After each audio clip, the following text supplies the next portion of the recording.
explore, we're starting to explore different axes of light. We talked more about flare techniques than has been in the ISP before.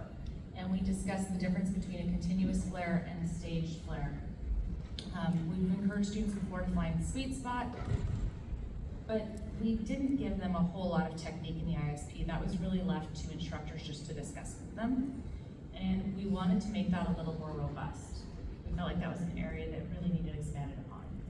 We also expanded on toggle stall information, how to find the stall point, and it's a really cool little piece of information. I learned something doing this about finding the sweet spot by looking up at your brake lines and watching as the loop goes through the ring.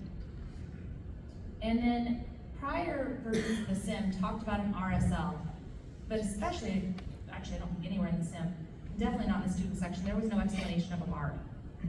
And so we expanded upon what a MARD is and gave students a pretty detailed explanation of what a MARD is and how it works.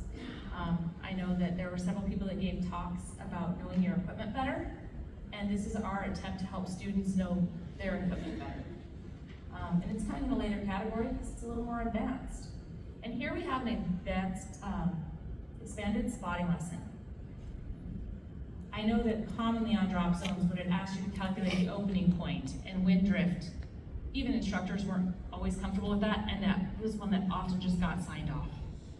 And the discussion that we had on that one was really long, and it came up with an example, and it's as simplified as you're ever going to get it, and a really good explanation. And that's definitely an area where if you have instructors, or you are an instructor who's not comfortable teaching that section, and you were guilty of the sign-off, here is guidance that will help you to do that and do that well. And then, how many of you have used space before for spotting? A few of you?